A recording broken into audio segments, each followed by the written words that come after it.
If you owned a British car during the 1960s, there's a fair chance you never imagined it would one day become a valuable classic.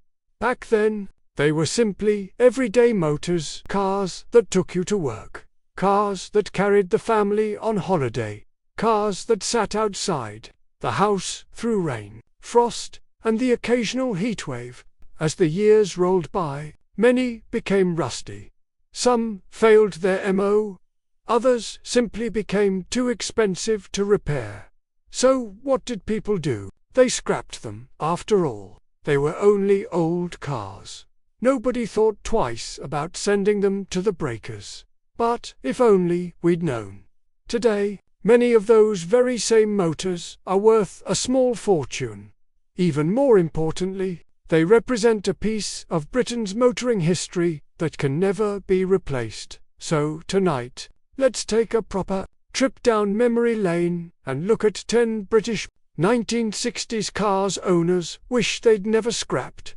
And don't be surprised if one of these reminds you of a car that disappeared from your own driveway. Number 1. The Ford Cortina Mk1. It's hard to believe now, but there was a time when scrapyards were full of Ford Cortinas. They were everywhere, but families owned them.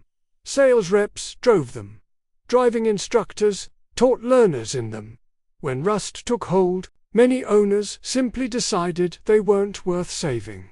Why spend good money repairing an ordinary family car? The trouble is, that ordinary family car has become one of Britain's most desirable classics. A tidy Mk1 Cortina now turns heads wherever it goes, and plenty of former owners wish they'd found room in the garage. Number 2. The Mini Cooper S. The Mini Cooper S was built to be driven.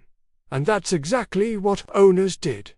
They were raced, modified, driven hard. Some were crashed, others rusted. Away back in the 1970s and 80s, they were simply old minis, cheap as chips.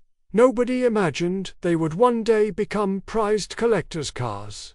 Today, original Cooper SS are incredibly valuable, and every surviving example reminds people of the countless others that disappeared forever. Number 3. The Triumph Herald. The Triumph Herald became a familiar sight on British roads throughout the 1960s. Sharp styling and practical design made it hugely popular.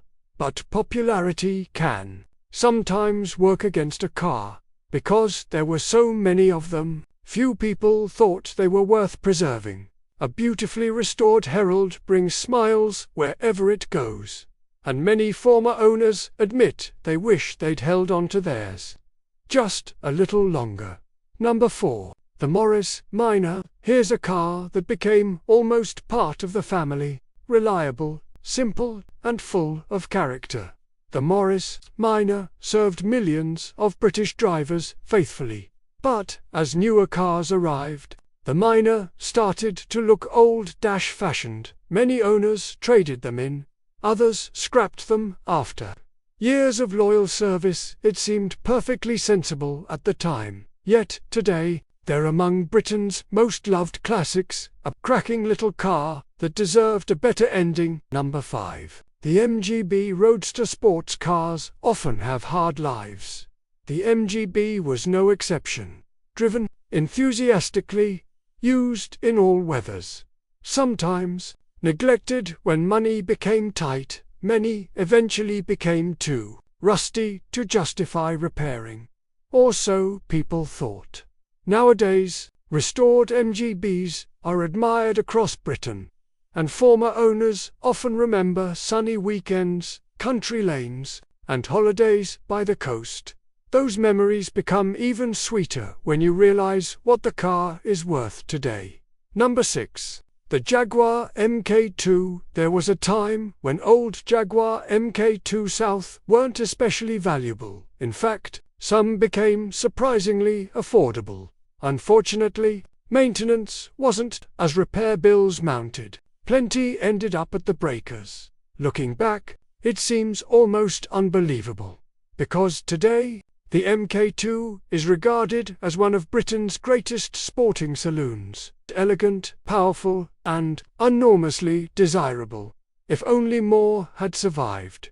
Number 7. The Austin A40 Farina. The Austin A40 Farina quietly served thousands of British families. Practical, compact, and surprisingly versatile. It wasn't glamorous, it wasn't particularly fast, which perhaps explains why so few people thought to preserve them. When they wore out, they were simply replaced. Today, surviving A40s are increasingly rare, and that's exactly what makes them so special. Number 8. The Sunbeam Alpine. The Sunbeam Alpine enjoyed enormous popularity during the 1960s. With its stylish looks and open-top driving, it offered affordable sports car fun. Sadly, convertibles often suffered from poor storage, rain, rust, neglect. Many Alpine models gradually disappeared from Britain's roads. Those that remain have become cherished classics, proof that yesterday's weekend toy can become today's prized collector's piece. Number 9. The Triumph Spitfire. The Triumph Spitfire made sports car ownership possible for countless young drivers. It looked fantastic, it was fun to drive, and it didn't cost a fortune. Unfortunately, many owners treated them as cheap used cars. Some were modified beyond recognition. Others simply rusted away. Today, tidy Spitfires attract admiration wherever they appear, and many people wish they'd tucked theirs away instead of letting it go. Number 10. The Lotus Cortina Mk2 saved a very special one until last. The Lotus Cortina wasn't just another family saloon. It was something extraordinary, combining Ford practicality with Lotus performance. Back in the day, many were used exactly as intended. Driven quickly, raced, enjoyed, and eventually worn out.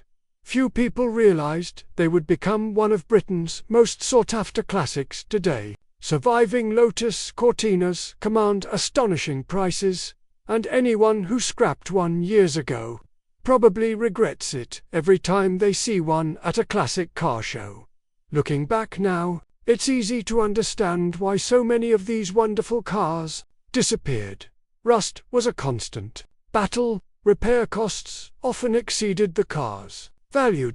And few people had the space to store an old motor just in case.